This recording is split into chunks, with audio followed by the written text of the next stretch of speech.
स्वागत छ मेरो च्यानलमा।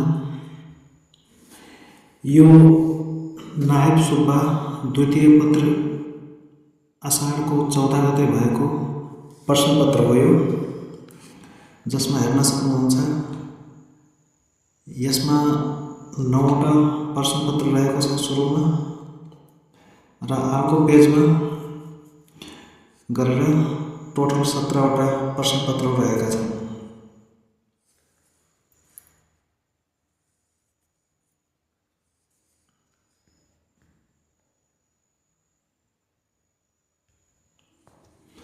पहिलो प्रश्नमा रहेको छ, नेपालको भौगोलिक अवस्थितिले यहाँको आर्थिक विकासमा पारेका प्रभावहरू उल्लेख गर्नुहोस्। प्रश्न नम्बर 2, नेपालमा वन सम्पदाको विद्यमान अवस्था उल्लेख गर्नुहोस्। वन संरक्षणका प्रमुख उपायहरू सुझाउनुहोस्। प्रश्न नम्बर 3 मा नेपालको आर्थिक विकासमा निजी क्षेत्रको भूमिकाबारे चर्चा गर्नुहोस्। प्रश्न नम्बर 4 मा नेपालको चालू आवधिक योजनाको संक्षिप्त परिचय दिनुहोस्। यस योजनाको सोच तथा प्रमुख उद्देश्यहरू उल्लेख गर्नुहोस्। प्रश्न नम्बर 5 मा नेपालमा तीव्र शहरीकरणबाट सिर्जित समस्याहरूबारे चर्चा गर्नुहोस्। प्रश्न नम्बर 6 मा नेपालको विकासमा पर्यटन उद्योगको महत्त्वबारे चर्चा गर्नुहोस्। नेपालमा पर्यटन उद्योगको विकासमा देखिएका समस्याहरू उल्लेख गर्दै ती समस्या समाधानका उपायहरू सुझाउनुहोस्। खण्ड बी को प्रश्न नम्बर 7 मा रहेको छ, नेपालको संविधानमा उल्लेख भएको शिक्षा सम्बन्धी हकको बारेमा लेख्नुहोस्। प्रश्न नम्बर 8, नेपालको वर्तमान संविधान अनुसार प्रत्येक नागरिकहरूले पालना गर्नुपर्ने कर्तव्यहरू के हुन्, व्याख्या गर्नुहोस्। प्रश्न नम्बर 9 मा कानुनी राज्यको अवधारणा स्पष्ट पार्दै यसका आधारभूत शर्तहरू लेख्नुहोस्। प्रश्न नम्बर 10 मा सूचनाको हक भन्नाले के बुझिन्छ? सूचनाको हक कार्यान्वयनमा सार्वजनिक निकायको भूमिका तथा दायित्वहरू लेख्नुहोस्। प्रश्न नम्बर 11, सदाचार प्रवर्धन र भ्रष्टाचार नियन्त्रणका लागि निजामती कर्मचारीको भूमिका उल्लेख गर्नुहोस्। प्रश्न नम्बर 12, शक्ति सन्तुलन र नियन्त्रणको सिद्धान्त भन्नाले के बुझिन्छ? नेपालको संविधानमा कार्यपालिका, न्यायपालिका र व्यवस्थापिका बीचको अन्तर्सम्बन्धलाई यस सिद्धान्तको आधारमा विश्लेषण गर्नुहोस्। खण्ड सी को अब प्रश्न नम्बर 13 बाट पहिलो प्रश्न, अभिलेख व्यवस्थापनको उद्देश्य स्पष्ट पार्दै अभिलेख व्यवस्थापनमा सूचना प्रविधिको प्रयोगबाट हुने फाइदा तथा बेफाइदाहरू उल्लेख गर्नुहोस्। प्रश्न नम्बर 14, लेखा परीक्षण किन गरिन्छ? नेपालका सरकारी कार्यालयहरूमा गरिने आन्तरिक लेखा परीक्षणबारे संक्षेपमा उल्लेख गर्नुहोस्। प्रश्न नम्बर 15 मा रहेको छ, सरकारी बजेट भनेको के हो? बजेट चक्रका प्रमुख चरणहरू उल्लेख गर्नुहोस्। निजामती सेवामा जनशक्ति योजनाको महत्त्व स्पष्ट पार्नुहोस्। प्रश्न नम्बर 17, सार्वजनिक सेवा प्रवाहका माध्यमहरू उल्लेख गर्नुहोस्। सार्वजनिक सेवा प्रवाहमा सेवा प्रदायक र सेवाग्राहीको भूमिकाबारे चर्चा गर्नुहोस्। अर्को रहेको छ आषाढ 15 गते भएको न्याय सेवाको प्रश्नपत्र, जसमा क्वेसन नम्बर 1 रहेको छ। प्रश्न नम्बर 1 रहेको छ, विनियम भन्नाले के बुझिन्छ? विनियम बनाउने अधिकारमा रहेका सीमाहरू उल्लेख गर्नुहोस्। प्रश्न नम्बर 2, नेपाल राजपत्रको परिचय दिनुहोस्। नेपाल राजपत्रको के कस्ता महत्त्वहरू रहेका छन्, उल्लेख गर्नुहोस्। प्रश्न नम्बर 3, कानुन तर्जुमा गर्दा विचार गर्नुपर्ने कुराहरू के हुन्, स्पष्ट पार्नुहोस्। प्रश्न नम्बर 4, कस्तो निकायलाई अर्धन्यायिक निकाय भनिन्छ, संक्षेपमा चर्चा गर्नुहोस्। प्रश्न नम्बर 5, रिट भन्नाले के बुझिन्छ? परमादेश र उत्प्रेषण बीचको भिन्नता स्पष्ट पार्नुहोस्। प्रश्न नम्बर 6, संवैधानिक इजलासको क्षेत्राधिकार उल्लेख गर्नुहोस्।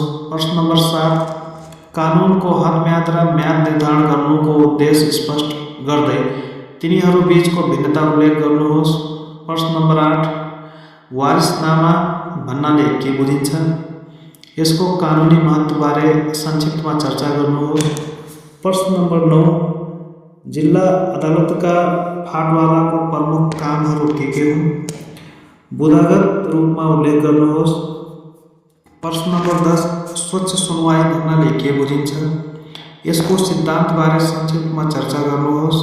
प्रश्न नम्बर 11 अदालतमा सूचना प्रविधिको प्रयोगको महत्त्वबारे चर्चा गर्नुहोस्। प्रश्न नम्बर 12 कानुनी कारबाहीमा साक्षी बकपत्रको आवश्यकता किन पर्छ?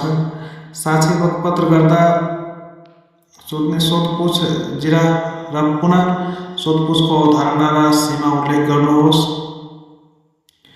प्रश्न नम्बर 13 नेपालमा महान्यायाधिवक्ताको नियुक्ति कसरी हुन्छ? महान्यायाधिवक्ताको संवैधानिक काम कर्तव्य र अधिकारहरू के हुन् उल्लेख गर्नुहोस्।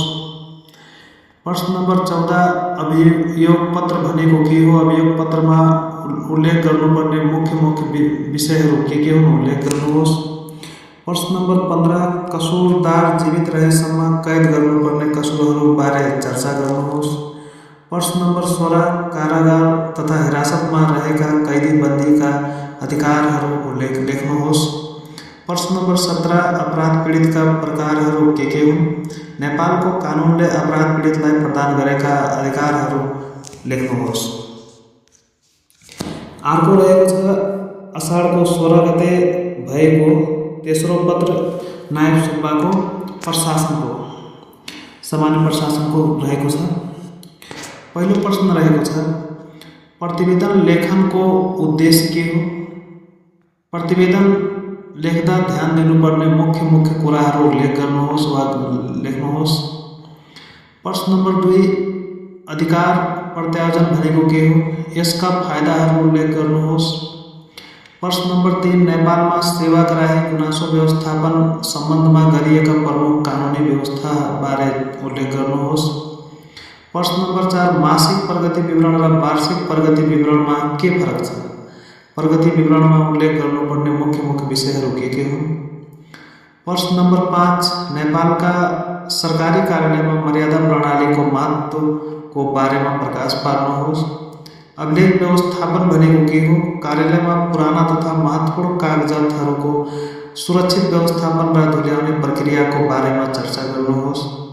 प्रश्न नम्बर 7 मैट्रिक सङ्गठनका आधारभूत विशेषताहरू लेख्नुहोस्। प्रश्न नम्बर 8 महालेखा परीक्षकको काम कर्तव्य र अधिकार उल्लेख गर्नुहोस्। प्रश्न नम्बर 9 निजामती कर्मचारीलाई विभागीय कारबाही गर्दा अपनाउनु पर्ने कार्यविधिको बारेमा उल्लेख गर्नुहोस्।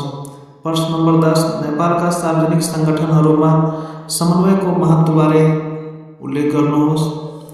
प्रश्न नम्बर 11 सङ्गठनात्मक परिवर्तनमा अवरोध पुर्याउने तत्त्वहरू के हुन् चर्चा गर्नुहोस्। प्रश्न नम्बर 12 उत्प्रेरणा भनेको के हो? नेपालमा निजामती कर्मचारीलाई उत्प्रेरित गर्न नसक्नुका कारणहरू उल्लेख गर्नुहोस्। निजामती कर्मचारीलाई उत्प्रेरित गर्न के गर्नु पर्ला सुझाव दिनुहोस्। प्रश्न नम्बर 13 स्थानीय सरकार सञ्चालन ऐन 2074 अनुसार वडा कार्यालयका कामहरू लेख्नुहोस्। प्रश्न नम्बर 14 सार्वजनिक निकायले खरिद कार्यका लागि लागत अनुमान तयार गर्दा विचार गर्नुपर्ने कुराहरू के हुन् सूची तयार गर्नुहोस्। प्रश्न नम्बर 15 सङ्घीय संसद सचिवालय सम्बन्धी ऐन अनुसार सङ्घीय संसद सचिवालयको काम कर्तव्य र अधिकारको बारेमा लेख्नुहोस्। प्रश्न नम्बर 16 छोटकरीमा लेख्नुहोस्। पहिलो छ विपद व्यवस्थापन, दोस्रो छ सम्पत्ति शुद्धिकरण। प्रश्न नम्बर 17 नेपालमा सूचनाको हक सम्बन्धी कानुनी व्यवस्था र यसको कार्यान्वयनको अवस्थाबारे समीक्षा गर्नुहोस्। यति थियो नायब सुब्बा 2083 सोधिएका 3वटै प्रश्न, द्वितीय र तृतीय दुईटा, एउटा प्रशासन अर्को न्याय सम्बन्धी प्रश्नहरू थियो र यसै च्यानलमा